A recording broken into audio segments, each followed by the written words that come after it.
Ryan Evergreen gripped the plain manila envelope tightly, its weight bearing down on him like a burden too heavy to bear. As his world threatened to crumble around him, the contents within felt like an insurmountable weight, dragging him closer to the brink of despair with each step he took. At the age of 27, Ryan Evergreen's life seemed to have unfolded along a near-perfect trajectory. His journey was one that many would envy, perhaps even covet. With a flourishing career as a financial analyst for a conglomerate of corporate investors, Ryan had not only amassed sufficient wealth to pay off his home, but also indulged in various luxuries. His success had garnered him admiration and respect, as he navigated through a network of influential connections with ease. Moreover, over the past 3 years, Ryan had been charming Catherine Anderson, the beloved only child of Penelope and Joshua Anderson. 14 months ago, Ryan and Cathy, as she was affectionately known, had fallen deeply in love, and now their wedding was merely 6 weeks away.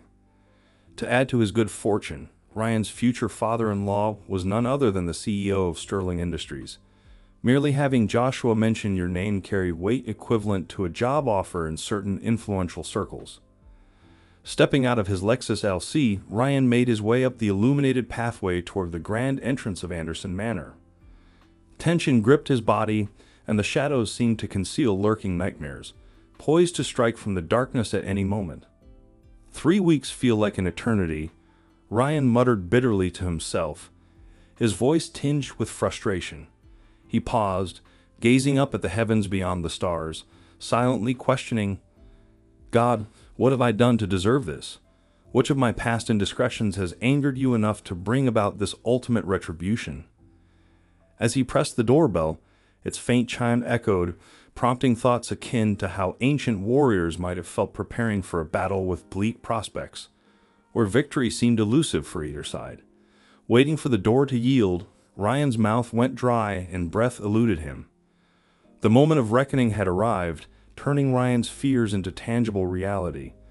Memories of that fateful day churned in his mind, unsettling his stomach as he recounted the events.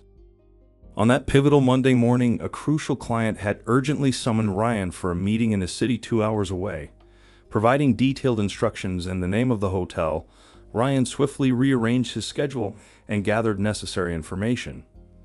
Opting for a quicker and less risky approach than air travel, he decided to drive, despite the pressure and the toll it would take on his day. The meeting, set in a partially secluded alcove off the hotel's main dining room, proceeded smoothly.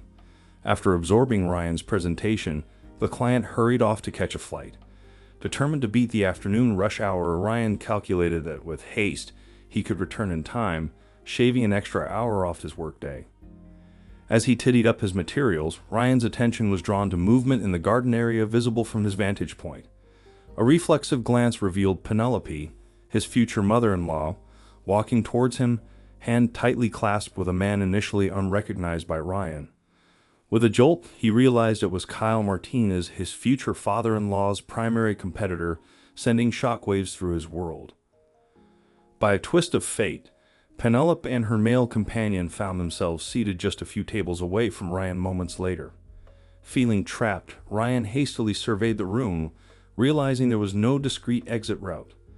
Despite a sickening feeling gnawing at him, Ryan packed his equipment, hoping for a chance to slip away unnoticed. Frustration and agitation consumed Ryan as he remained ensnared by his circumstances. Unable to escape, he reluctantly observed Penelope and her companion, witnessing their intimate gestures and whispered exchanges. An adrenaline surge coursed through Ryan as he noticed the lunch crowd thinning out. When the server approached to take their orders, Ryan strained to overhear their conversation. Penelope's words sent a chill down his spine as she hinted at clandestine rendezvous, prompting nervous laughter. As Penelope excused herself to freshen up, Ryan seized the opportunity, discreetly maneuvering past their table while Kyle's attention was diverted. Hastening to his car, Ryan tossed his files into the trunk and locked the doors, feeling hopeless as he stared blankly ahead. His heart pounded relentlessly, drowning out all other sounds. Overwhelmed with fear, Ryan couldn't help but wonder, what am I supposed to do now? On the journey home, one thought echoed in his mind. I am in serious trouble. Cathy inundated Ryan with a slew of fresh ideas gleaned from the recent bridal show, but despite being right beside her, he seemed utterly distracted. Cathy's attempts to involve him in last-minute changes proved futile, intensifying her frustration. Over the past few days, she'd grown increasingly worried about the persistent funk enveloping Ryan. "Ryan, please, honey, pay attention. This is crucial," Cathy implored, her voice tinged with exasperation. Yet, as Ryan continued to drift in thought, Cathy's patience waned. "For heaven's sake, Ryan, where is your head? You've been miles away since Ella Layla and I returned from the bridal show at Hilton Head." Her once vibrant tone now verged on a plaintive whimper. "Every time I asked, you insist nothing's wrong, but darling, you're scaring me." Caught in Cathy's concerned gaze, Ryan swallowed hard. "I'm sorry, Honorable, believe me, you've done nothing wrong. It's just something I learned over lunch with a client could have serious consequences. The problem is, right now we can't afford that." As his fiancée showered later that morning, Ryan grappled with his predicament. "I need to resolve this mess. I need evidence, something to jolt Penelope, maybe even dissuade her. That'd be the simplest way to end this nightmare." After Cathy departed for shopping, Ryan resolved to take action. He scoured listings for private detectives and promptly arranged an appointment, determined to tackle the issue head-on. In just 48 hours, it would mark precisely 3 weeks since Ryan's happiness had been abruptly shattered by life's relentless onslaught of challenges. He felt inundated by the merciless, wrecking ball of circumstances, poised to demolish his once ideal existence. Before him lay a stack of evidence, a stark reminder of the betrayal unraveling in his life. With rapt attention, Ryan absorbed the private investigator's explanation.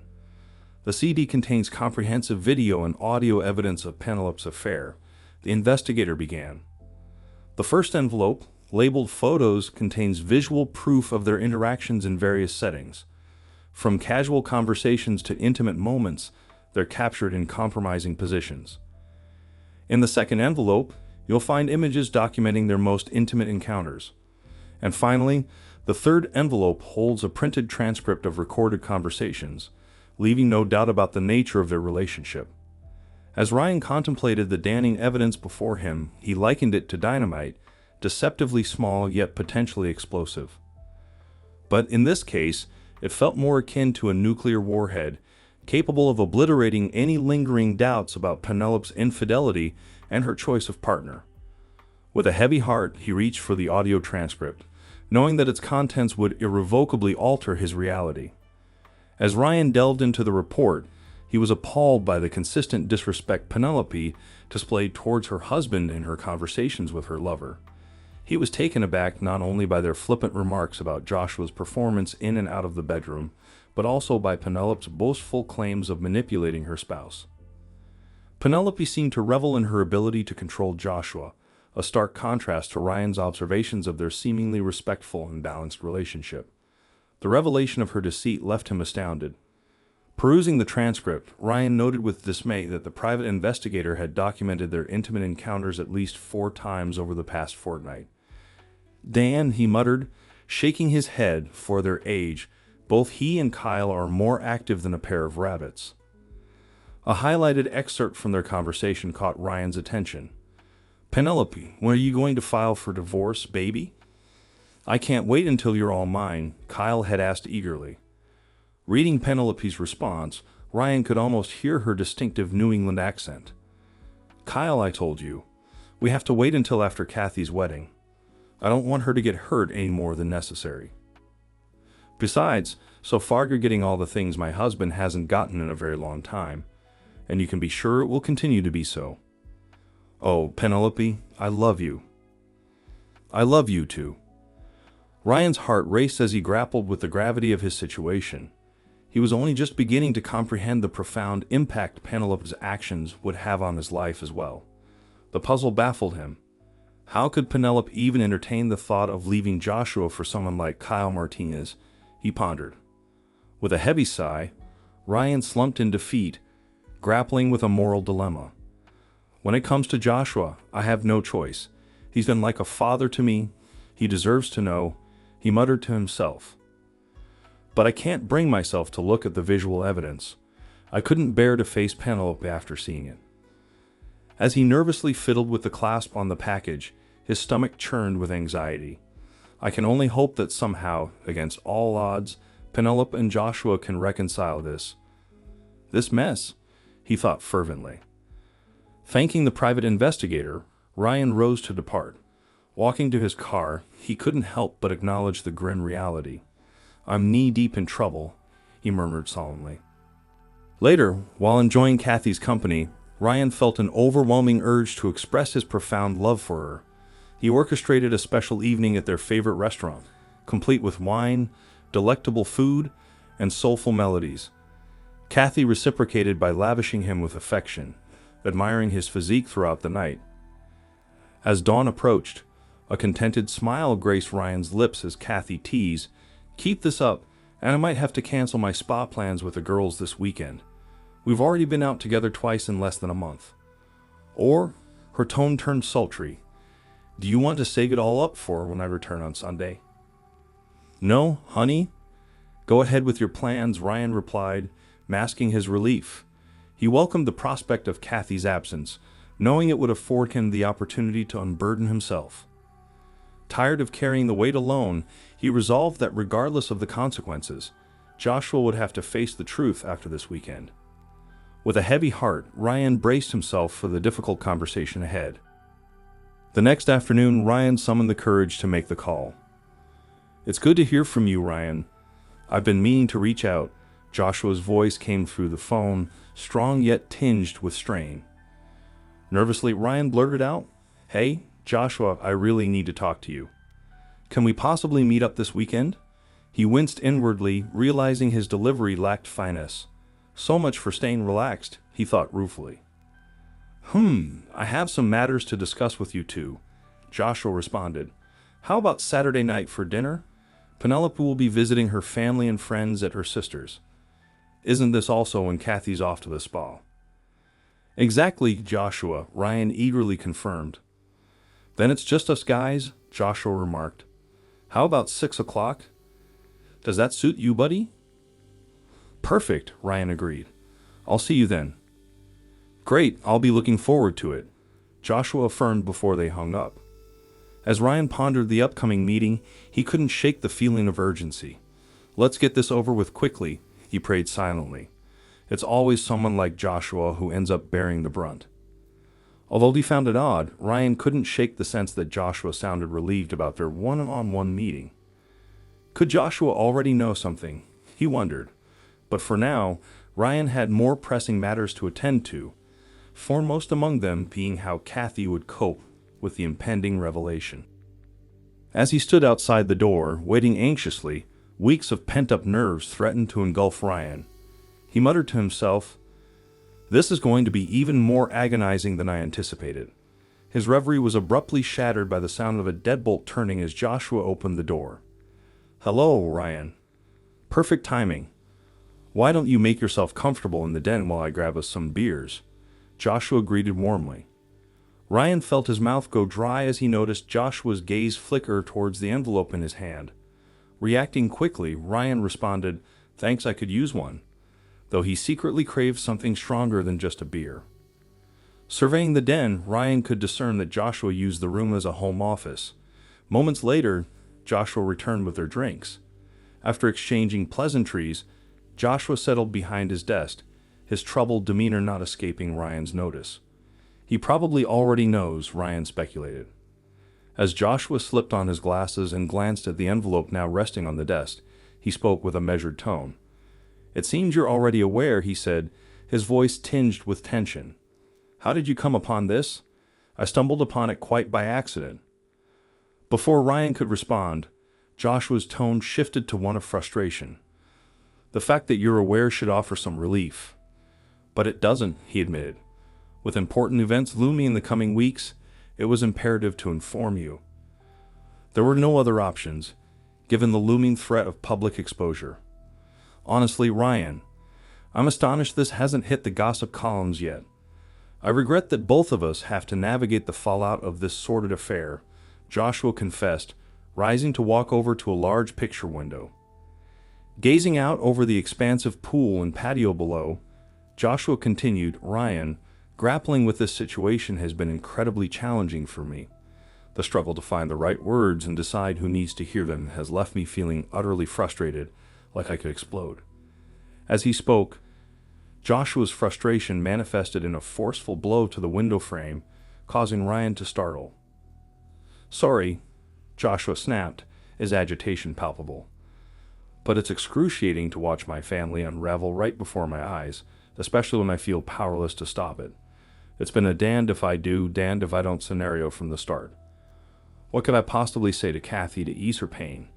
And what about you? With your impending marriage and everything, I already feel like a failure," Joshua lamented, his voice heavy with strain. "Add to that the stress at work, and now this turmoil at home. I've been on edge lately." Ryan nodded empathetically, though he couldn't shake the feeling of intruding on Joshua's anguish. "But I understand Joshua's plight. All too well," he reflected. "I'm not even married yet, and my future family is already in crisis. And here I am, holding evidence that could shatter my future mother-in-law's world. Yet Joshua seems more concerned about my feelings than his own. He probably knew about this all along." When I first discovered their affair, Joshua, I was in disbelief. It twisted my insides into knots, and part of me wished I hadn't found out, Ryan confessed. "I've been agonizing over how to tell you. Knowing how much you care for Penelope and how close you two are, I knew you wouldn't believe me without proof. I reluctantly hired a PI to gather evidence," Ryan continued. "He obtained audio and video recordings, though I've deliberately avoided watching the visuals. I've only skimmed through parts of the transcript, and they're damning enough." Joshua returned to his chair, his mind still consumed with thoughts. Absently, he traced a finger around the base of his desk lamp. Suddenly, his gaze flickered between the envelope and Ryan's face, pausing to study each in turn. "Ryan, there's likely more dirt in that package than anyone should have to endure," Joshua remarked with a heavy sigh, "or wish to see in a lifetime." Gathering his thoughts, Joshua proceeded, "She didn't realize I overheard her on the phone one afternoon in the den. The conversation left little doubt in my mind about what was happening. I had to do some serious soul-searching in the days that followed. The rest," Joshua gestured towards the envelope in front of Ryan, "is history. Ryan, a friend once told me, if there's any chance for reconciliation, don't delve into the visual evidence. Back then, I didn't grasp the significance, but now I think I do. I don't want to look because, regardless, I could never face Penelope again. And I love my daughter too much, not to mention my respect for you," Joshua explained. Ryan nodded in understanding, but with a puzzled expression, he responded, "Don't worry about me, Joshua. How you handle Penelope is your call. You do what's necessary. I've been worried about Penelope's reaction when she learns what I know, but I've been holding off until I find out your plans regarding Cathy," Joshua admitted. Perplexed, Ryan replied, "It's more about Cathy's wishes than mine. I love her, and I'll support whatever she decides. I'm taken aback by your attitude, though I can't argue with it. After all, she's my daughter, my little girl, no matter what," Joshua remarked with a hint of sorrow. "Sorry, Joshua, but I'm unaware of any wrongdoing on Cathy's part," Ryan said as he picked up his package, giving it a shake. "I only know about Penelope and Kyle Martinez." Both men exchanged puzzled glances, but it was Joshua who grasped the truth first. Recoiling as if from a venomous snake, he stammered, "No, not Penelope. I'm referring to Cathy and her lover, William Lewis. What are you saying about Kyle Martinez and my wife?" Confused, Ryan retorted, "What do you mean, Joshua? It's Penelope who's involved, not Cathy." The anguish etched on Joshua's face forced Ryan to confront the unthinkable. As his grip weakened, the package slipped from his hand, landing with a heavy thud on the edge of Joshua's desk. With a heavy heart, Joshua reached into his desk drawer and retrieved a package identical to Ryan's, complete with the same name stamp. Speaking in a somber tone, he said, "Ryan, like you, I've only skimmed certain parts of the transcript. She's my daughter, and I couldn't bring myself to delve further. T&I, as you kids say." Ryan felt a pain more profound than any physical injury he had ever endured. Cathy, my Cathy, but we're supposed to be getting married, he uttered in disbelief, rising from his seat and stumbling backward, shaking his head in denial. Tears streamed down Ryan's face as he nearly tripped twice, blindly making his way to the downstairs bathroom. Though he reached it in time, his stomach offered no relief afterward. Despite feeling lightheaded, Ryan managed to stand after the room stopped spinning. He splashed cold water on his face and rinsed out his mouth before reluctantly returning to Joshua's office. Joshua remained seated, his appearance aged by the weight of the revelation. "How long has this been happening?" Ryan demanded, taking a seat across from Joshua. But Joshua seemed lost in his own thoughts and pain, unable to respond immediately. "Damn it, Joshua, how long has Penelope been cheating on me?" "I overheard the phone conversation 3 months ago," Joshua finally confessed, his voice heavy with sorrow. Suppressing his own despair, Joshua met Ryan's gaze and asked, "How long has Cathy been unfaithful?" Ryan shrugged, his heart heavy with betrayal. "I saw them together about 3 weeks ago, but they seemed familiar with each other. Your guess is as good as mine." Pushing the package across the desk, Joshua said, "Son, I don't care what you do with it. It's yours now. I'm just sorry this happened to both of us." Taking the envelope, Ryan felt its weight as if it bore the burdens of the world. "Joshua, there are a few things in the transcript that I think you need to see. I made sure they were highlighted." As Joshua remained silent, Ryan prepared to leave. Just before he reached the door, Joshua's voice broke the silence. "Sorry, Ryan, but there are some unpleasant surprises in your package, too." "Goodbye, Joshua," Ryan replied, his voice heavy with emotion. "Goodbye, Ryan. I'll let you see yourself out," Joshua whispered.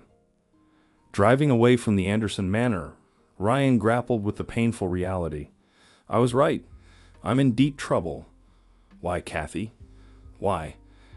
Then a surge of anger swept over him as he realized, I bet Cathy's with her lover right now. Gripping the steering wheel tightly and fixating on the road ahead, Ryan's thoughts raced faster than his car as it sped through town towards home. His trance-like state was abruptly shattered by the blaring of a car horn, jolting him back to reality. He had run a red light, narrowly avoiding a collision with another vehicle. Pulling over to the side of the road, Ryan's heart pounded in his chest as he berated himself under his breath. "Idiot! Get your act together or you'll end up dead." He took a moment to collect himself, gradually calming his racing pulse. Still several miles from home, Ryan recalled a parking lot nearby, adjacent to a dance club, where Cathy had occasionally taken him. Moments later, he parked in an isolated corner of the lot, seeking solace. Despite his anguish, Ryan found himself drawn to the transcript. Although sipping from a bottle of water helped quench his thirst, it did little to alleviate the bitter taste left by the contents of the document. Tears streamed down his face as he absorbed the stark reality depicted on the pages. The vivid descriptions of the moments Cathy shared with her lover felt like daggers piercing his heart. Echoes of Cathy's passionate words reverberated in his mind as he read. Each utterance intensified his pain, adding fuel to the fire of his grief.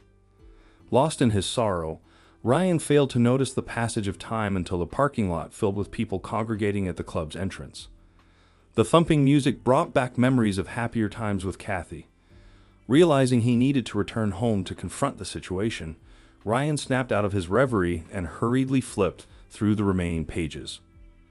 Suddenly, his attention was captured by a highlighted section of conversation.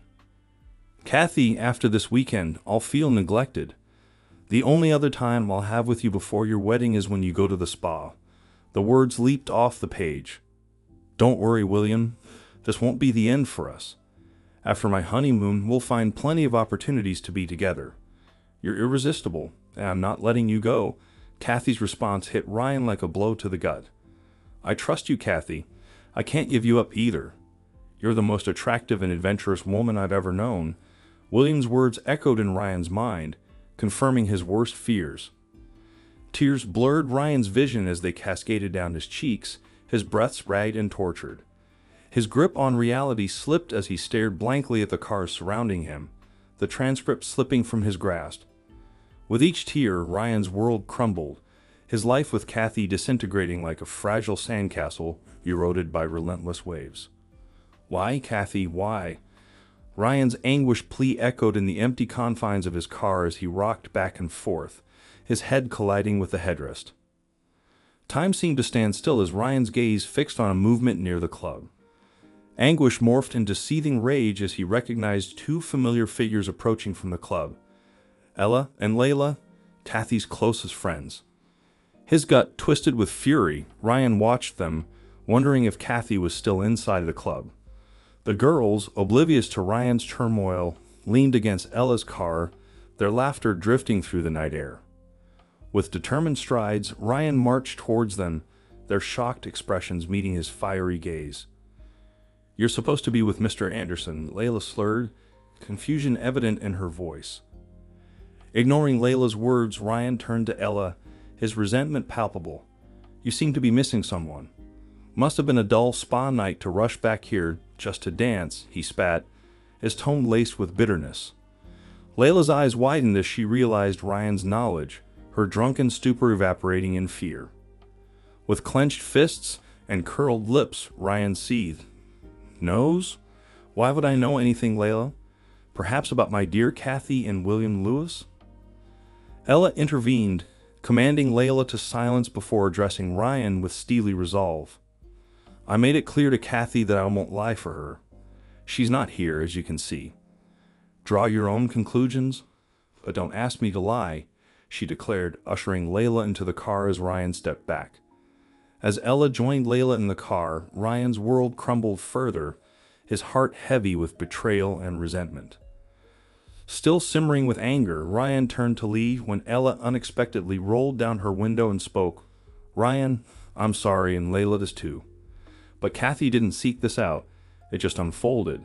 She never intended for any of this to happen, but it spiraled out of control. I know it's hard to understand, but she truly loves you." After a moment of silence, Ryan's tense shoulders sagged as he looked back. His initial fury had ebbed, replaced by weariness as he replied, "I appreciate your honesty, but it doesn't change anything." As Ella revved her engine, Ryan glimpsed Layla dialing her cell phone before they sped off. He could guess who she was calling. Feeling much older than his 27 years, Ryan trudged slowly back to his car. Starting the engine, he merged into traffic and headed home. Arriving at his house, Ella's words echoed in his mind. "Cathy didn't seek this out. It just happened, but got out of control." Was that supposed to make me feel better? Ryan wondered aloud. Whether it was intentional or not, she allowed this William guy into her life again and again. His anger flaring anew, Ryan remembered the transcript and fumed, and to top it off, Cathy told him they'll continue after she's married. Turning off the ignition, Ryan stormed into the house, his anger fueling his actions. He swiftly secured all the entrances, doubling the locks and shutting off the garage door opener. "Cathy won't set foot in this house without facing me first," he declared vehemently. After a quick check of his phones, Ryan felt a strange relief at the absence of messages. One thing's certain now.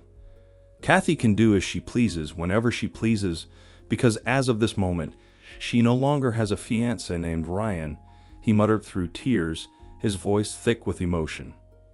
Climbing into bed, Ryan lay there, consumed by anguish. Why Cathy? Why? He whispered into the darkness, his emotions swirling in a tumultuous storm of rage, pain, fear, and hopelessness. Checking his cell phone once more, Ryan found no messages. Frustration surged within him as he snapped it shut, feeling overwhelmed by the weight of his emotions. Cathy raced down the street in a state of panic, her mind consumed by worry. As she approached Ryan's house, her foot pressed too hard on the brake, causing her car to skid sideways before coming to a stop. Her usually immaculate makeup was smeared from tears, mirroring her red, swollen eyes.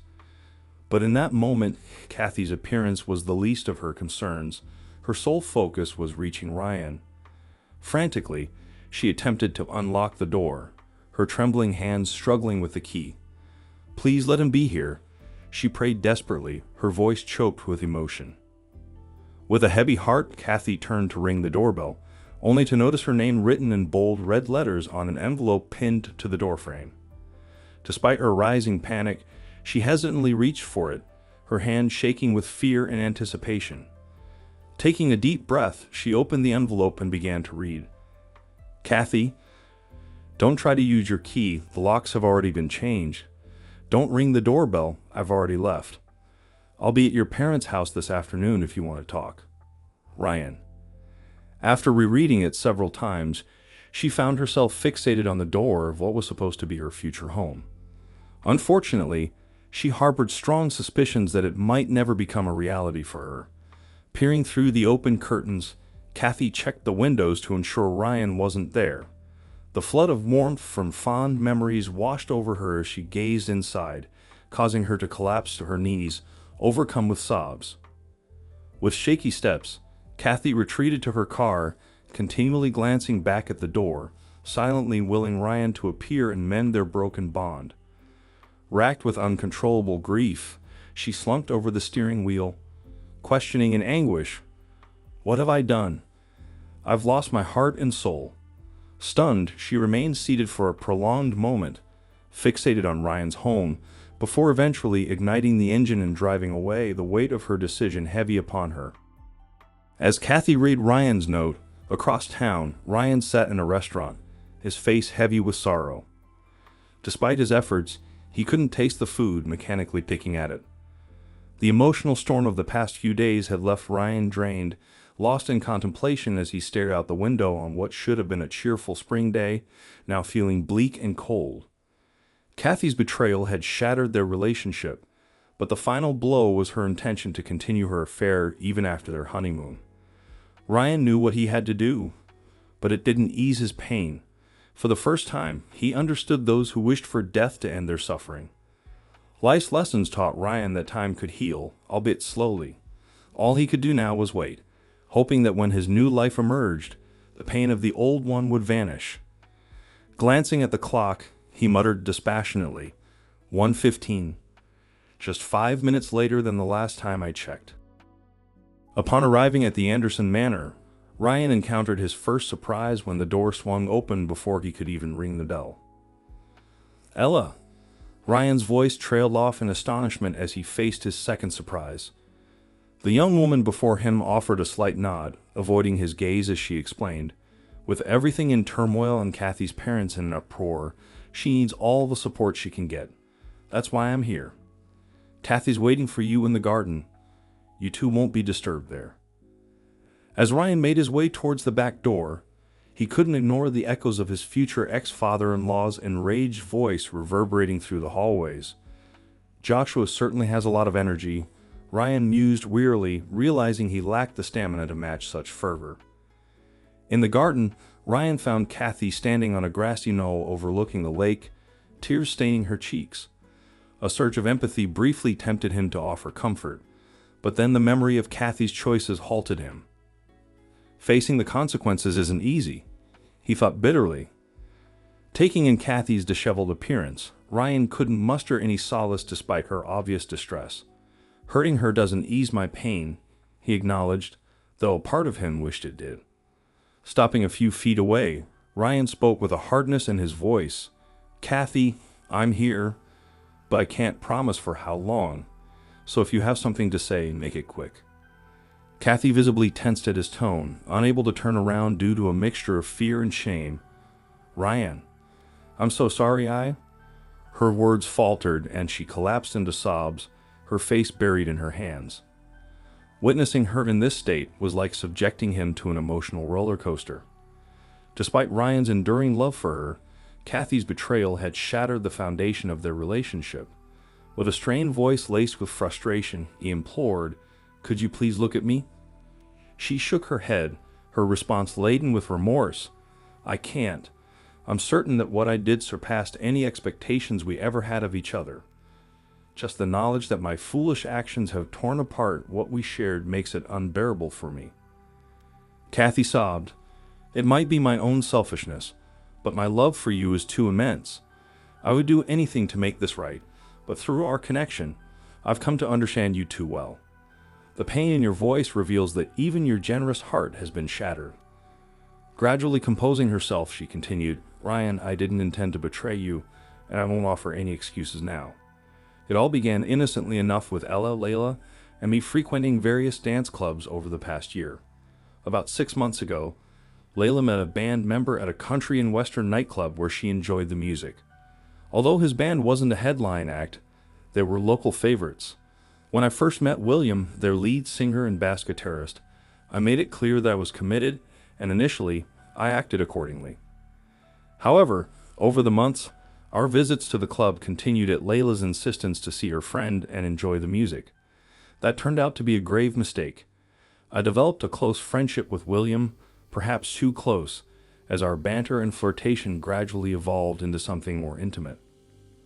One night, about 3 months ago, after the club closed, Layla left with her friend, and Ella went off with the other band members, leaving William and me alone. Before I knew it, we were kissing. That's the extent of what happened that night, but on the journey home, I found myself in a whirlwind of confusion, shame, and oddly, a shameful excitement. Both girls urged me to distance myself from William, and deep down, I knew they were right. Yet the allure of the forbidden was enough to keep me entangled in a dangerous game. I was foolishly convinced I could handle it. How could I have been so blindly naive? About 2 months ago, I crossed a boundary of no return, succumbing to intimacy with William.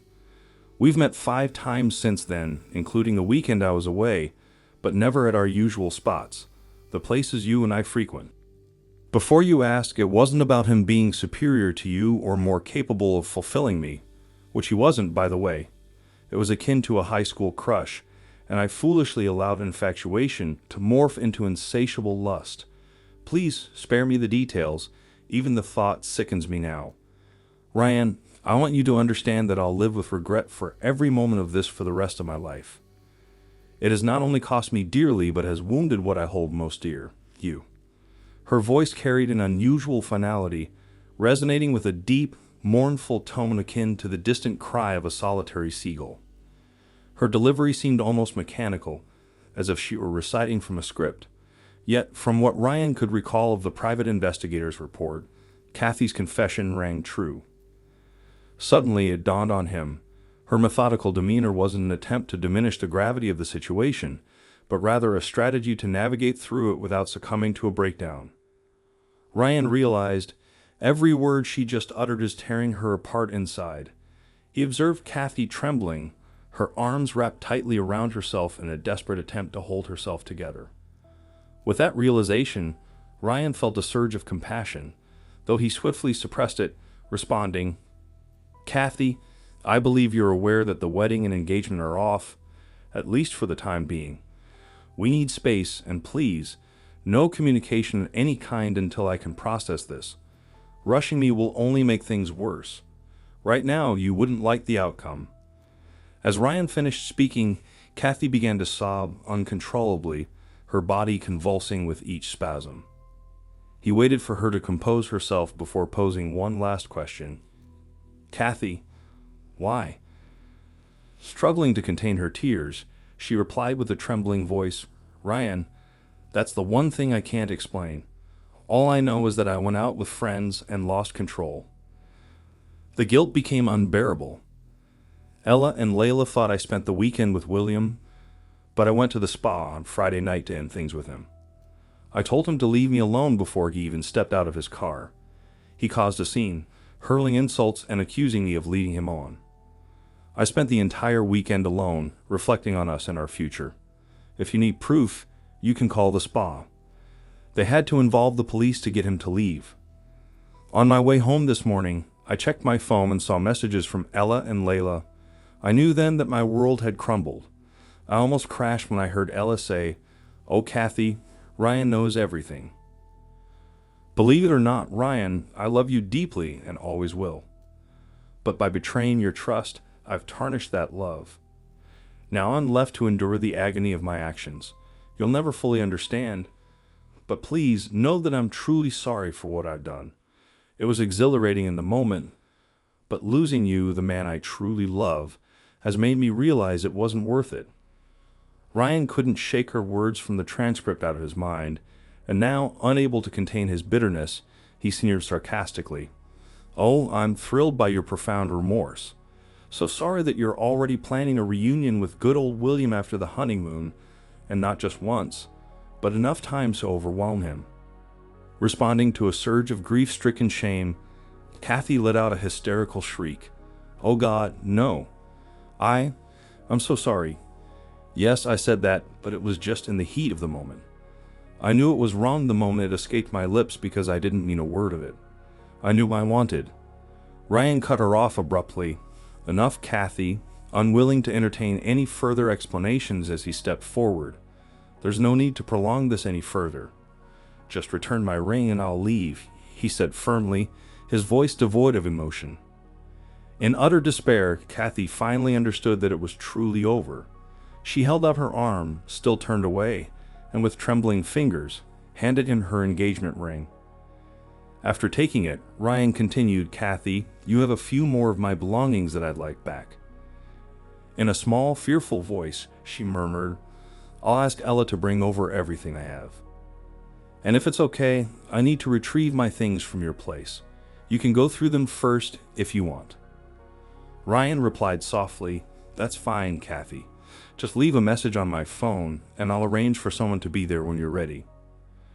She nodded, tears quietly streaming down her face. In the ensuing silence, the space between them felt insurmountable. Finally, Ryan broke the tension, saying, "Goodbye, Cathy." As Ryan turned away, heading towards the house, a strangled sob reached his ears, followed by a faint, "Goodbye, Ryan." Opening the door, Ryan saw Ella, her eyes betraying the last traces of hope. He leaned in as she kissed him on the cheek, her whispered apology barely audible. Offering a sympathetic shrug, Ryan made his way to the front door, where he heard Ella's voice trailing off. "Oh, Cathy." From within, Cathy's strained voice, almost hoarse with pain, cried out, "Oh God, Ella, I've lost him. I've lost my love. I've lost Ryan." As Ryan stepped out and closed the door behind him, he caught Joshua Anderson's frustrated voice saying, "Penelope, please, give it a break, at least for a few days. Then we'll consider finding a good marriage counselor or something."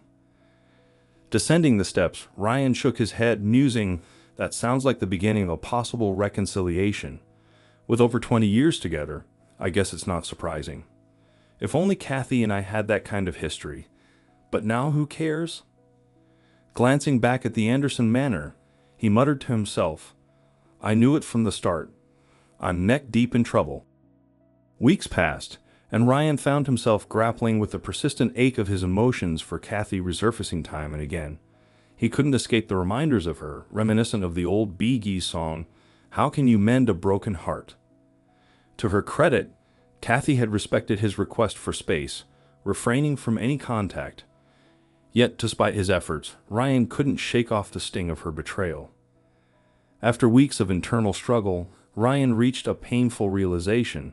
To truly move forward, he needed a fresh start, devoid of Cathy's lingering presence.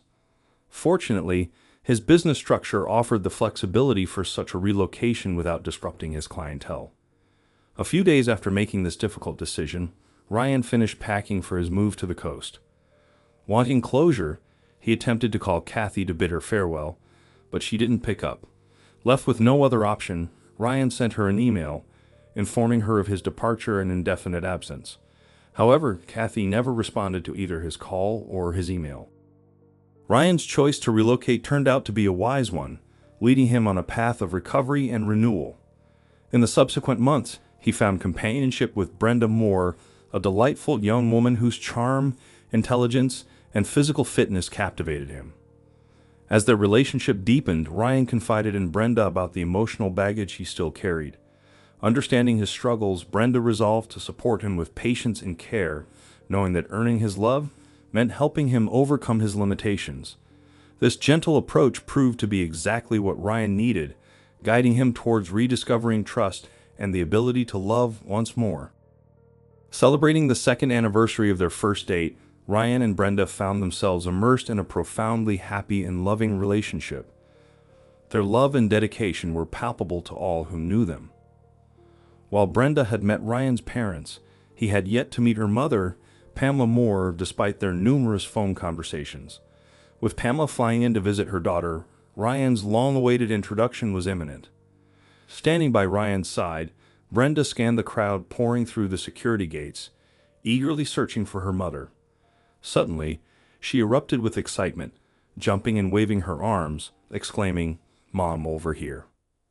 Ryan watched as a dark-haired woman with sunglasses perched atop her head reciprocated the gesture and made her way toward them.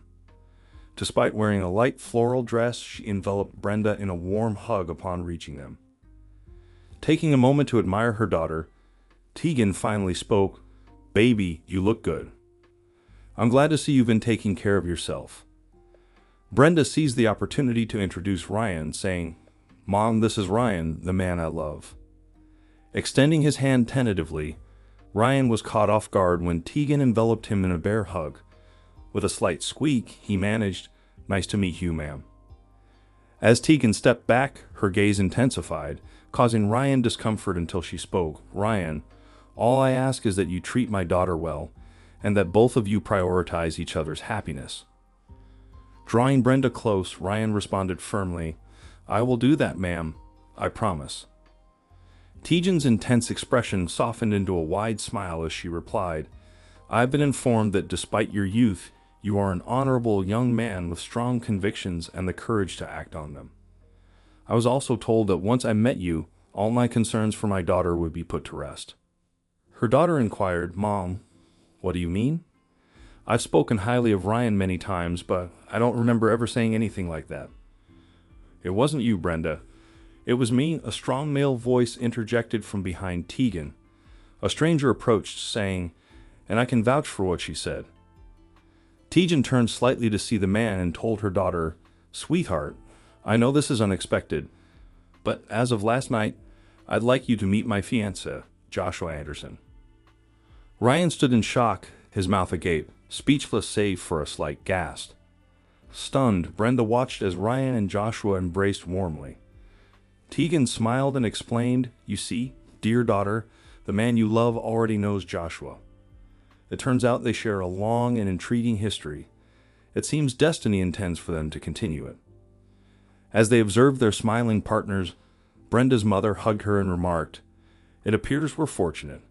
We get to share in their journey."